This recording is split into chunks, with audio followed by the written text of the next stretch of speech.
India voice, आपकी सोच, आपकी आवाज। नमस्कार, खबर इंडिया वॉइस में आप सभी का स्वागत है। मैं हूं आपके साथ प्रज्ञा मिश्रा। बुलेटिन की शुरुआत करेंगे, लेकिन उससे पहले सीधे आपको ईटानगर ले चलते हैं, जहां पीएम प्रधानमंत्री मोदी जो हैं वो लाइव आ रहे हैं। क्या कुछ कह रहे हैं, चलिए आपको सुनाते हैं। धोनी पोलो, सर्वशक्तिमान धोनी पोलो हम सबको आशीर्वाद दे। साथियों, हेलीपैड से यहां इस मैदान तक आना, रास्ते में इतने सारे लोगों से मिलना, बच्चों के हाथों में तिरंगा, बेटे बेटियों के हाथों में तिरंगा, अरुणाचल का ये आदर सत्कार गौरव से भर देता है। और ये स्वागत इतना जबरदस्त था कि मुझे पहुंचने में भी देरी हो गई, और इसलिए भी मैं आप सबकी क्षमा मांगता हूं। अरुणाचल की ये भूमि उगते सूर्य की धरती के साथ ही देशभक्ति के उफान की भी धरती है, जिसे तिरंगे का पहला रंग केसरिया है, वैसे ही अरुणाचल का पहला रंग केसरिया है। यहां का हर व्यक्ति शौर्य का प्रतीक है, सादगी का प्रतीक है, और इसलिए अरुणाचल तो मैं कई बार आया हूं। राजनीति में सत्ता के गलियारों में नहीं था, तब भी आया हूं, और इसलिए यहां की ढेर सारी यादें मेरे साथ जुड़ी हुई हैं, और उसका स्मरण भी मुझे बहुत अच्छा लगता है। आप सभी के साथ बिताया हर पल मेरे लिए यादगार होता है। आप जितना प्यार मुझे देते हैं, मैं समझता हूं जीवन में इससे बड़ा कोई सौभाग्य नहीं होता है। तवांग मठ से लेकर नमसाई के स्वर्ण पगोड़ा तक अरुणाचल शांति और संस्कृति का संगम है। मां भारती का गौरव है। मैं इस पुण्य भूमि को श्रद्धापूर्वक प्रणाम करता हूं। साथियों, मेरा यहां आज अरुणाचल आना तीन वजहों से बहुत विशेष हो गया है। पहला तो ये कि आज नवरात्रि के पहले दिन मुझे ऐसे सुंदर पर्वतों के दर्शन करने का सौभाग्य मिला। नवरात्र में आज के दिन हम मां शैलपुत्री की पूजा करते हैं, और शैलपुत्री वो प्रयागराज पर्वतराज हिमालय की ही बेटी है। दूसरी वजह ये कि आज से देश में नेक्स्ट जनरेशन जीएसटी रिफॉर्म्स लागू हुए हैं। जीएसटी बचत उत्सव की शुरुआत हुई है। त्योहारों के इस मौसम में जनता जनार्दन को ये डबल बोनांजा मिला है। और तीसरी वजह है आज के इस पावन दिन अरुणाचल में विकास के ये ढेर सारे नए प्रोजेक्ट्स। आज अरुणाचल प्रदेश को पावर, कनेक्टिविटी, टूरिज्म और हेल्थ सहित अनेक सेक्टर से जुड़े प्रोजेक्ट मिले हैं। ये बीजेपी की डबल इंजन सरकार के डबल बेनिफिट का बेहतरीन उदाहरण है। मैं अरुणाचल वासियों को इन प्रोजेक्ट्स की बहुत बहुत बधाई देता हूं। यहां मंच पर आने से पहले मुझे यहां छोटे मोटे सब व्यापारियों से बातचीत करने का अवसर मिला, उनकी दुकानों में उनके प्रोडक्ट्स देखने का अवसर मिला और उससे भी ज्यादा मैंने उनके उत्साह को अनुभव किया, उनके उमंग को अनुभव किया। और ये बचत उत्सव मैं देख रहा था कि वहां व्यापारियों में, भिन्न भिन्न भांति की चीजों का निर्माण करने वालों में और आज जनता जनार्दन के इतने विशाल रूप में मुझे साफ साफ नजर आ रहा है। साथियों, हमारे अरुणाचल प्रदेश में वैसे तो सूर्य की किरण सबसे पहले आती है, लेकिन दुर्भाग्य से यहां तेज विकास की किरणें पहुंचते पहुंचते कई दशक लग गए। मैं 2014 से पहले भी यहां कई बार आया हूं, आपके बीच रहा हूं। अरुणाचल को प्रकृति ने इतना कुछ दिया है, ये धरती, यहां के परिश्रमी लोग, यहां का सामर्थ्य, यहां इतना कुछ है, लेकिन तब जो लोग दिल्ली में बैठकर देश चलाते थे, उन्होंने अरुणाचल को हमेशा नजरअंदाज किया। कांग्रेस जैसे दल सोचते थे कि अरुणाचल में इतने कम लोग हैं, लोकसभा की 2 ही सीटें हैं, तो क्यों अरुणाचल पर ध्यान दिया जाए। कांग्रेस की सोच का अरुणाचल को, पूरे नॉर्थ ईस्ट को बहुत नुकसान हुआ। हमारा पूरा नॉर्थ ईस्ट विकास में बहुत पीछे छूट गया। साथियों, आपने जब 2014 में मुझे देश की सेवा का अवसर दिया, तो मैंने कांग्रेसी सोच से देश को मुक्ति दिलाने की ठान ली।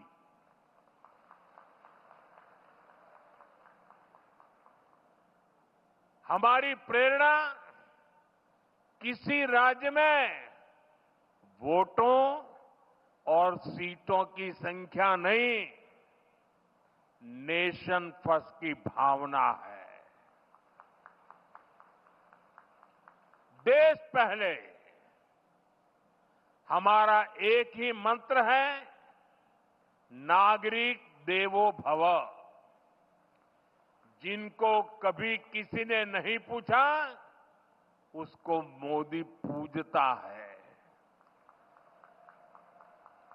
इसलिए जिस नॉर्थ ईस्ट को कांग्रेस के समय में भुला दिया गया था, वो साल 2014 के बाद विकास की प्राथमिकताओं का केंद्र बन गया है। हमने पूरे नॉर्थ ईस्ट के विकास के लिए बजट कई गुना बढ़ाया। हमने लास्ट माइल कनेक्टिविटी और लास्ट माइल डिलीवरी को अपनी सरकार की पहचान बनाया। और इतना ही नहीं, हमने ये पक्का किया कि सरकार दिल्ली में बैठकर नहीं चलेगी।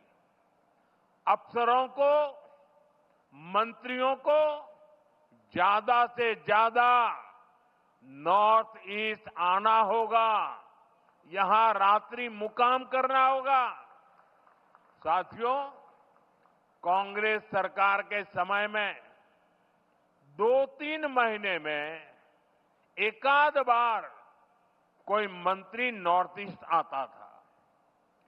बीजेपी सरकार में अब तक 800 से ज्यादा बार केंद्रीय मंत्री नॉर्थ ईस्ट आ चुके हैं। और ऐसा नहीं है कि सिर्फ आए और चले गए। हमारे मंत्री आते हैं तो प्रयास रहता है कि वो दूर दराज के क्षेत्रों में जाए, जिलों में जाए, ब्लॉक में जाए। इतना ही नहीं, कम से कम एक रात रुक करके जाए। मैं खुद ही प्रधानमंत्री के तौर पर 70 से ज्यादा बार नॉर्थ ईस्ट आया हूं।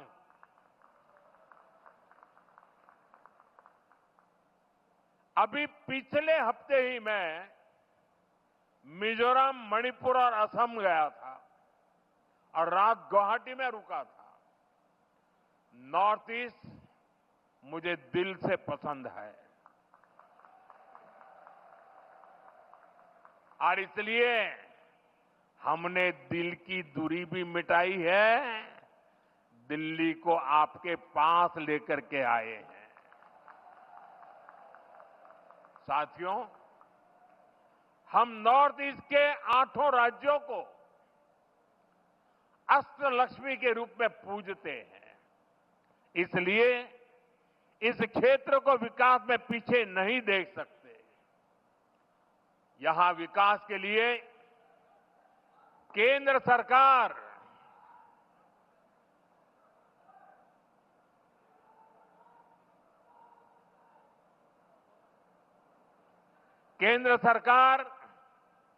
ज्यादा से ज्यादा पैसे खर्च कर रही है। मैं आपको एक उदाहरण देता हूं। आप में से कुछ लोगों को पता होगा, देश में जो टैक्स इकट्ठा होता है उसका एक हिस्सा राज्यों को मिलता है। जब कांग्रेस की सरकार थी तो 10 साल में अरुणाचल प्रदेश को सेंट्रल टैक्स में से सिर्फ 6,000 करोड़ रुपए ही मिले थे, जबकि हमारी बीजेपी सरकार के 10 सालों में अरुणाचल को 1 लाख करोड़ रुपए से अधिक मिल चुके हैं। यानी बीजेपी की सरकार ने अरुणाचल को 16 गुना ज्यादा पैसा दिया है और ये सिर्फ टैक्स का हिस्सा है। इसके अलावा यहां अलग अलग स्कीम के तहत जो भारत सरकार खर्च कर रही है, जो बड़े बड़े प्रोजेक्ट यहां बन रहे हैं, वो तो अलग ही है। इसलिए आज आप अरुणाचल में इतना व्यापक, इतना तेज विकास होते देख रहे हैं। साथियों, जब नेक नियत से काम होता है, जब प्रयासों में ईमानदारी होती है, तो उसके नतीजे भी दिखते हैं। आज हमारा नॉर्थ ईस्ट देश के विकास की ड्राइविंग फोर्स बन रहा है और बहुत बड़ा फोकस यहां सुशासन पर है, गुड गवर्नेंस पर है।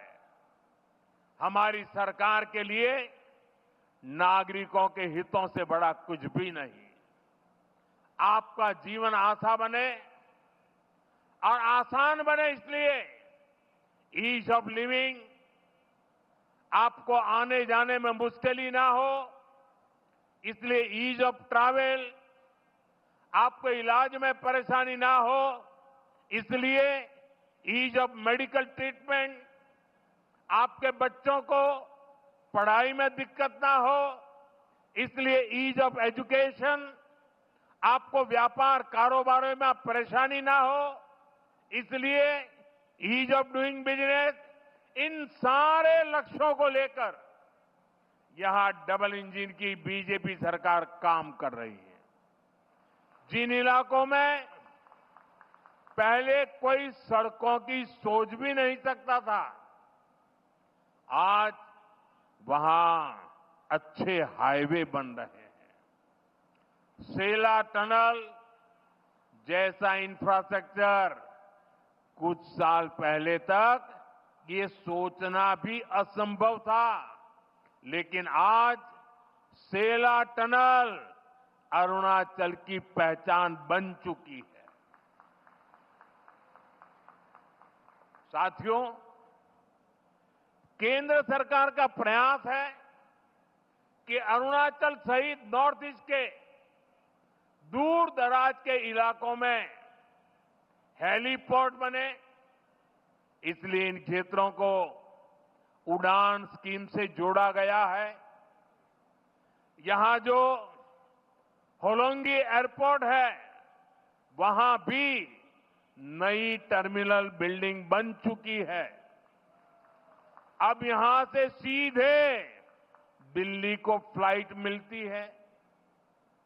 इससे आम पैसेंजर्स को, स्टूडेंट्स को, टूरिस्ट को तो फायदा होता ही है, यहां के किसानों और छोटे उद्योगों को भी लाभ हो रहा है। यहां से देश के बड़े बाजारों तक फल सब्जियां पहुंचाना, अपनी उपज पहुंचाना अब और आसान हो गया है। साथियों, हम सभी 2047 तक अपने देश को विकसित बनाने के लक्ष्य को लेकर चल रहे हैं और भारत तभी विकसित होगा जब देश का हर राज्य विकसित होगा। भारत तभी विकसित होगा जब देश का राज्य राष्ट्र के लक्ष्यों के साथ कंधे से कंधा मिलाकर चलेगा। मुझे खुशी है कि देश के बड़े लक्ष्यों को पूरा करने में नॉर्थ ईस्ट बहुत बड़ी भूमिका निभा रहा है। पावर सेक्टर इसका बेहतरीन उदाहरण है। भारत ने 2030 तक 500 गीगावाट बिजली, 500 गीगावाट बिजली गैर परंपरागत स्रोतों से पैदा करने का लक्ष्य रखा है। ये लक्ष्य सोलर पावर, विंड एनर्जी, पानी से बिजली बनाकर पूरा किया जाएगा। हमारा अरुणाचल प्रदेश इसमें देश के साथ कदम ताल करते हुए चल रहा है। आज जिन 2 पावर प्रोजेक्ट्स का शिलान्यास किया गया है, वो पावर प्रोड्यूसर के रूप में अरुणाचल की स्थिति को और मजबूत करेंगे। इससे अरुणाचल के हजारों नौजवानों को नौकरियां मिलेगी और यहां विकास के कार्यों के लिए सस्ती बिजली भी उपलब्ध होगी।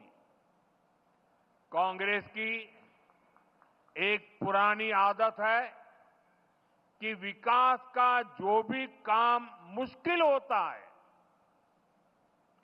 उस काम को वो कभी हाथ ही नहीं लगाते, भाग जाते।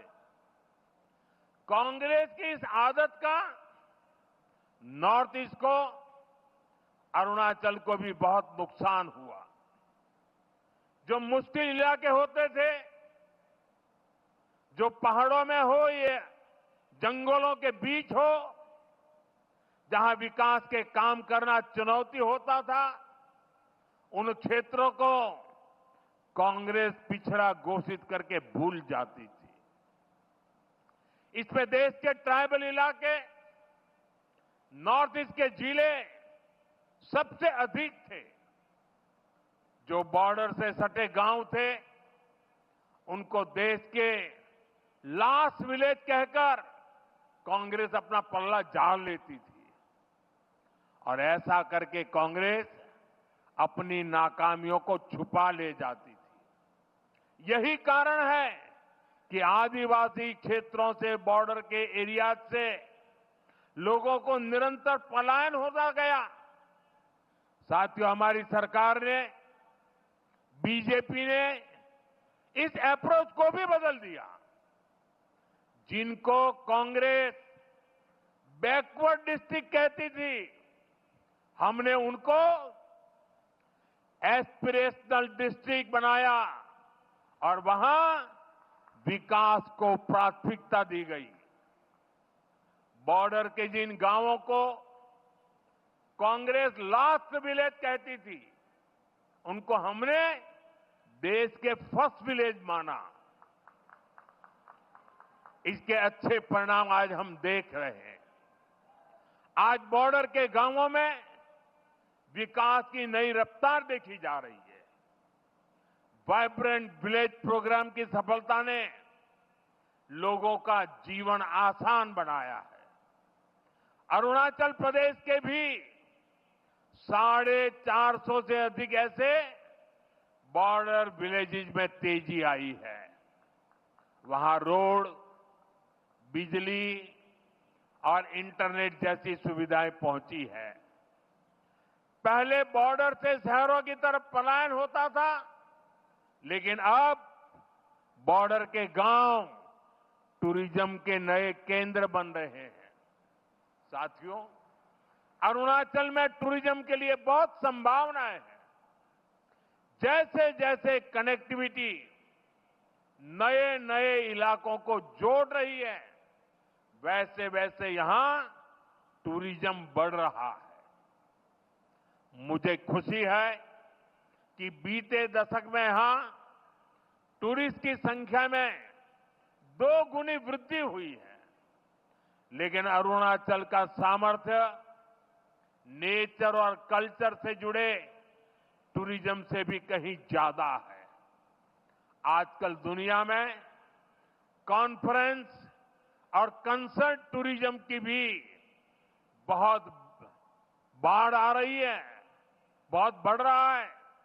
इसलिए तवांग में बनने जा रहा आधुनिक कन्वेंशन सेंटर अरुणाचल के टूरिज्म में एक नया आयाम जोड़ेगा। अरुणाचल को भारत सरकार के वाइब्रेंट विलेज अभियान से भी बहुत मदद मिलेगी। ये अभियान हमारे बॉर्डर किनारे बसे गांवों के लिए मील का पत्थर साबित हो रहा है। साथियों, आज अरुणाचल में तेजी से विकास इसलिए दिख रहा है क्योंकि दिल्ली और ईटानगर दोनों जगह बीजेपी सरकार है।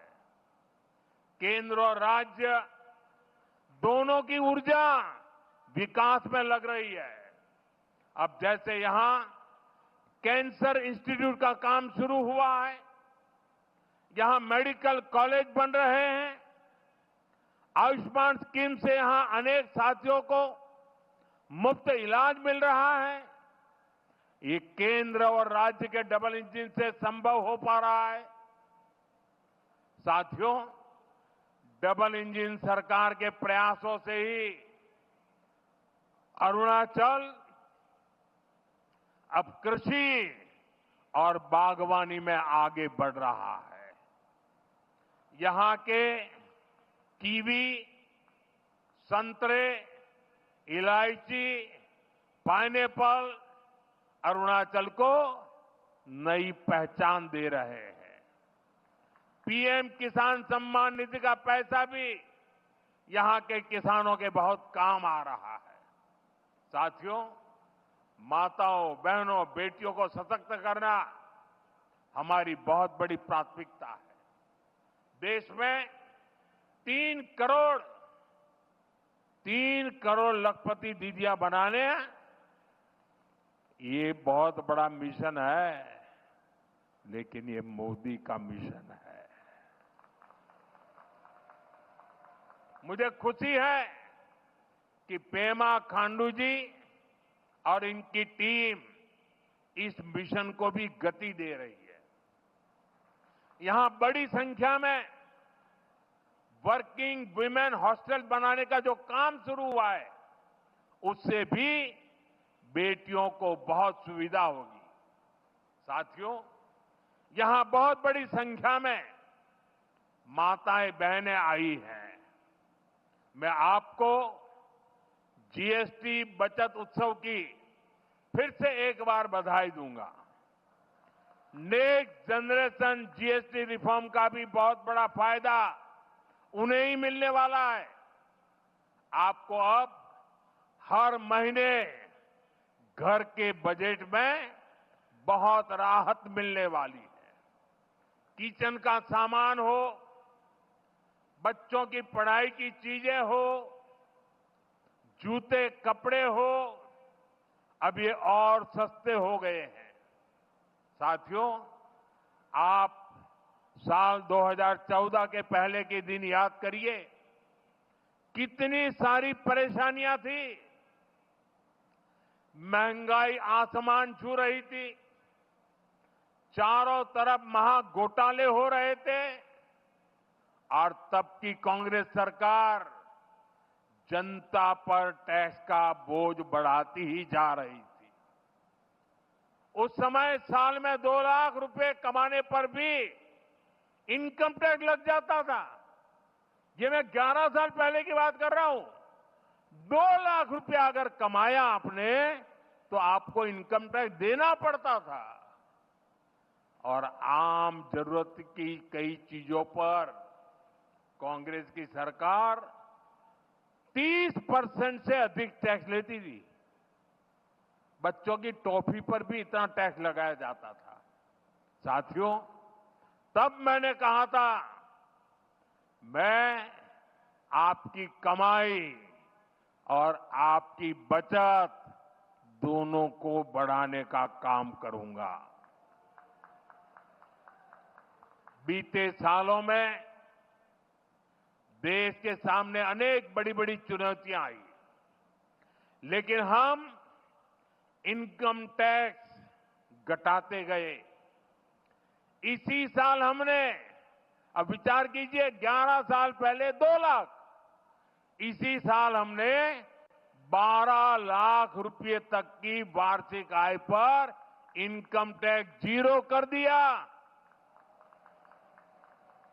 और आज से जीएसटी को भी हमने सिर्फ 2 स्लैब तक सीमित कर दिया है, 5% और 18%। बहुत सारी चीजें अब टैक्स फ्री हो गई है। बाकी सामान पर भी टैक्स बहुत कम हो गया है। आप आराम से अब अपना नया घर बना सकते हैं। कोई स्कूटर, बाइक खरीदना है, बाहर खाना पीने के लिए